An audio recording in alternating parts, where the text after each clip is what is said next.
थेट जाऊयात, मुख्यमंत्री देवेंद्र फडणवीस बोलतात। हे 4399 दिवस केवळ हा काळ नाही आहे, तर हा भारताच्या प्रगतीचा आलेख ज्या काळामध्ये लिहिला गेला असा सुवर्ण काळ आहे।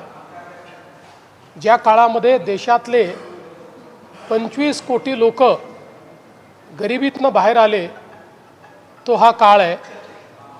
ज्या काळामध्ये देशामध्ये रस्ते, रेल्वे, पोर्ट, एअरपोर्ट सर्व प्रकारच्या इन्फ्रास्ट्रक्चरचं जाळं तयार झालं, तो हा काळ आहे।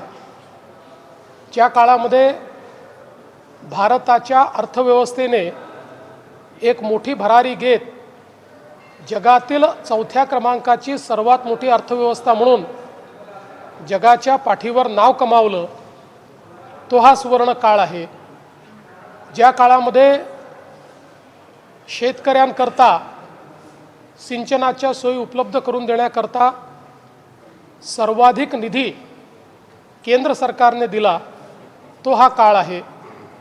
ज्या काळामध्ये आत्मनिर्भर भारत हा तयार होताना आपण बघितला आणि विशेषतः ऑपरेशन सिंदूरच्या माध्यमातून जगाच्या पाठीवर भारताची शक्ती आपण दाखवू शकलो।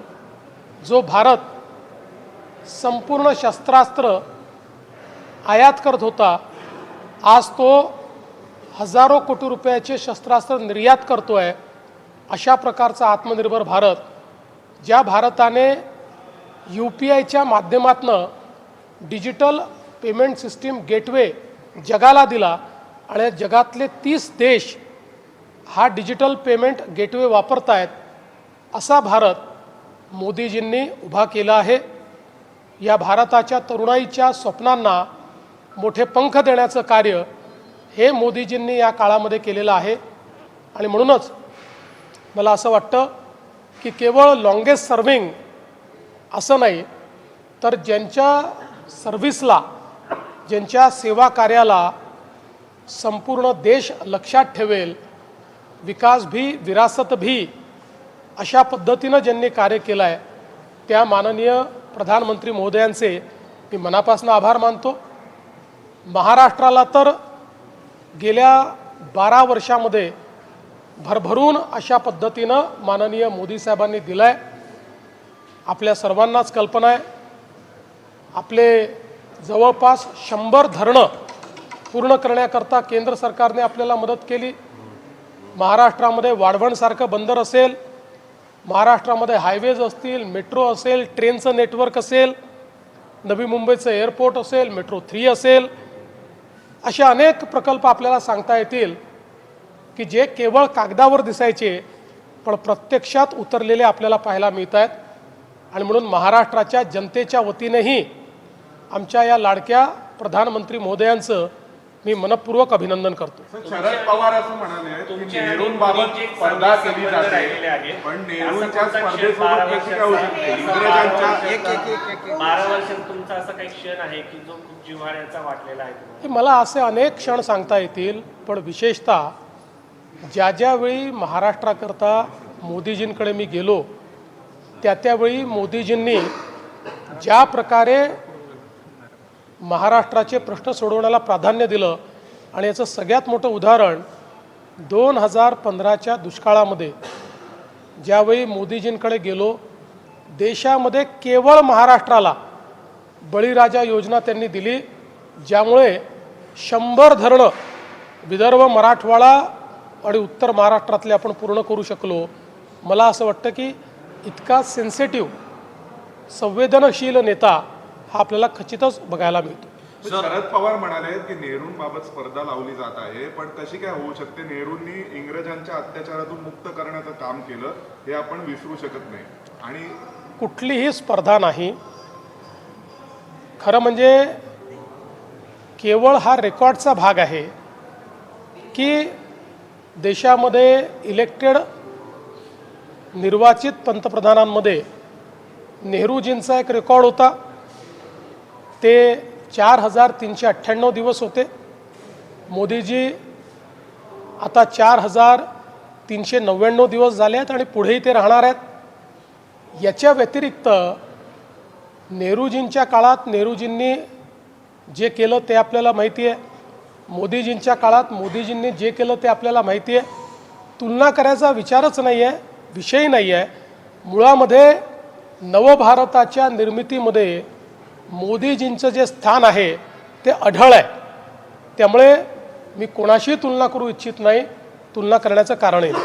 काही लोकांनी यांच्या बैठका चालू आहेत. राहुल गांधी तर म्हणतात की एका वर्षापर्यंत मोदी काय टिकणार नाहीत म्हणून, आणि बैठका आता संपूर्ण देशभर घ्यायचं काम आता इंडिया आघाडी करणार आहे. असं आहे की बुडत्याला काडीचा आधार असतो. त्यामुळे स्वतःच्या मनाची समजूत घालणं आणि कार्यकर्त्यांना एक स्वप्न दाखवणं की चमत्कार होणार, चमत्कार होणार, 1 वर्षात मोदी जाणार, असं गेले 10 वर्ष चमत्कार ते करतायत, पण तो चमत्कार काही घडत नाही. मोदीजीच नवनवीन चमत्कार घडवतात आणि बंगालसारखा विजय हा खऱ्या अर्थानं केवळ देशाला नाही तर संपूर्ण विश्वाला थक्क करून सोडतो. म्हणून मला असं वाटतं की फार गंभीरतेनं हे घेण्याचं कारण नाही.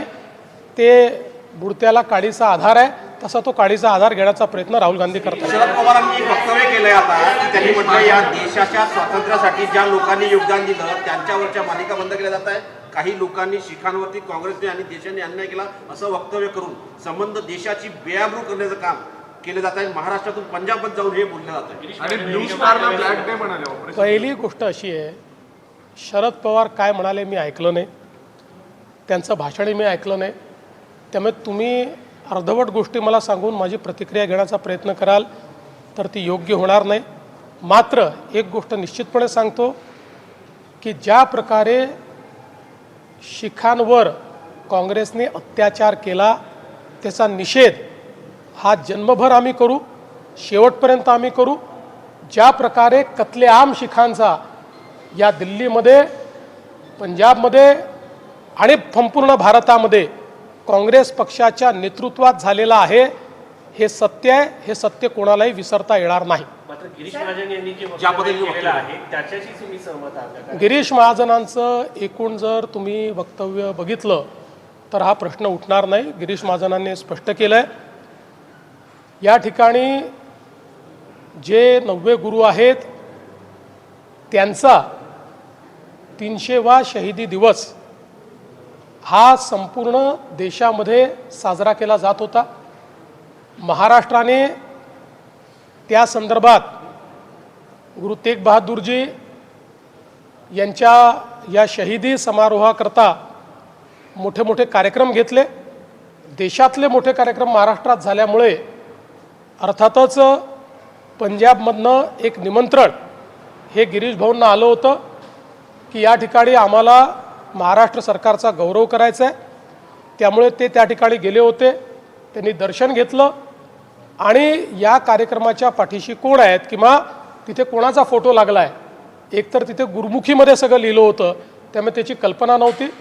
अतिशय थोडा वेळ गिरीश भाऊ त्या ठिकाणी होते आणि त्यांचं संपूर्ण भाषण जर आपण ऐकलं तर त्या ठिकाणी त्यांनी शीख समाजाचा गौरव केलेला आहे आणि भारताच्या वाटचालीत शीख समाजाचं योगदान, शीख समाजाला संपूर्णपणे मुख्यधारेमध्ये आणण्याकरता भारत सरकारने केलेलं योगदान आणि पंजाबमध्ये जे काही ड्रग्सचा वाढता प्रश्न आहे या संदर्भात त्यांनी कमेंट केलेला आहे. मला असं वाटतं की याला दुसऱ्या कुठल्याही पद्धतीनं बघण्याची गरज नाही. ब्लू स्टारला काळा दिवस म्हणाले. त्याच्या संदर्भात त्यांनी स्पष्टीकरण दिलं आहे. तुम्ही मला फिरवून विचारलं तरी त्यांचं स्पष्टीकरण त्यांनी दिलं आहे. त्यापेक्षा जास्त स्पष्टीकरण मला देण्याची आवश्यकता वाटत नाही. मुंबई महापौरची ऑफिस बरोबरच पुणे महापौर बीएससी आणि तुमच्या मुख्यमंत्र्यांची स्वतःची जी ऑफिस आहे ती एक ईमेल आली आहे बॉम्बने उडवून देण्याची. असले ईमेल येत असतात, आले तर ते आम्ही गांभीर्याने घेतो.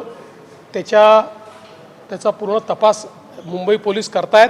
पण साधारणपणे अशा प्रकारचे ईमेल हे आत्तापर्यंत असा अनुभव आहे की ते हॉक्स असतात, ते चुकीचे असतात. तथापि कोणी ईमेल केला तरी कोण आहे हे शोधून काढणं काम आहे, ते होत आहे. पश्चिम बंगालमध्ये टीएमसी फुटते, या पद्धतीने महाराष्ट्रात अनेक पक्ष फुटले होते, त्याच धर्तीवरती फुटताना पाहायला मिळालं. आणि ममता बॅनर्जी, अभिषेक बॅनर्जी काँग्रेसमध्ये विलीन होणार असंही कळते. त्यावरच राऊत म्हणतात की अजित पवारांकडे विलीन होण्याऐवजी काँग्रेसमध्ये विलीन व्हा. काय होईल? मला अजून राऊत का विलीन झाले नाहीत हे समजलेलं नाही. त्यांनी त्यांच्या विलिनीकरणाचा मुहूर्त काढावा. इतरांचा मुहूर्त कशाकरता काढतात? ते आपले महाराष्ट्रातले नेते आहेत, महाराष्ट्रावर बोलावं, जगभरावर कशाला बोलावं आपण? साहेब, ठाण्यामधला एक व्हिडिओ व्हायरल होतोय.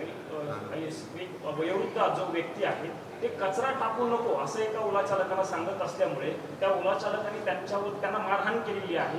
अत्यंत गंभीर प्रकारचा व्हिडिओ सोशल मीडियावरती आणि समाज माध्यमांवर ते अतिशय गंभीरच आहे. या संदर्भात कडक कारवाई करण्याचे आदेश हे आपण दिलेले आहेत आणि निश्चितपणे अशा प्रकारच्या प्रवृत्तींना ठेचण्याचंच काम. भाऊ, मागच्या कर्जमाफीतून जे लोक शेतकरी वंचित आहेत त्याच्या संदर्भात काल कॅबिनेटमध्ये चर्चा झाली, मात्र GR कधीपर्यंत येईल किंवा काय याच्यामध्ये पुढे भवितव्यात काही याला अजून एक जोडून, ज्यांनी जुनं कर्ज घेतलं त्यांचंच कर्ज माफ होणार नाही असं जुने. पहिल्यांदा सांगतो की या संदर्भात सगळे डिटेल्स देण्याकरता आम्हाला इलेक्शन कमिशननी बंदी घातलेली आहे. तथापि प्रेस नोट काढायला बंदी नव्हती म्हणून प्रेस नोटच्या माध्यमातून सगळे डिटेल आम्ही दिलेले आहेत. ते जर नीट वाचलं तर सगळे कन्फ्युजन दूर होतील. 56 लाख शेतकऱ्यांना 36,000 कोटी रुपयाची कर्जमाफी आपण करतो. यामध्ये ज्या लोकांनी यापूर्वी कर्ज घेतलेलं आहे, जे थकीत आहेत, असे सगळे लोक आपण कव्हर केलेले आहेत. केवळ 2020ला ज्यांना कर्जमाफी मिळाली आणि जे पुन्हा थकीत आहेत असं दाखवत आहेत किंवा झालेले आहेत, यांच्या संदर्भात काही रेस्ट्रिक्शन आपण टाकले आहेत. तो नंबरही मोठा नाही आहे. मला असं वाटतं की 9-10 लाख अशा प्रकारचे शेतकरी आहेत, त्यांनाही कर्जमाफी मिळणारच आहे.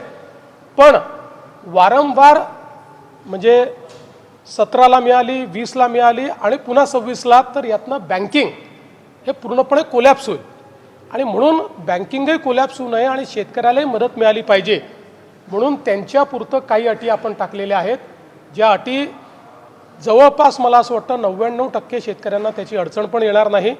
बाकी सगळ्या शेतकऱ्यांना आपण पूर्णपणे कर्जमाफी देतो.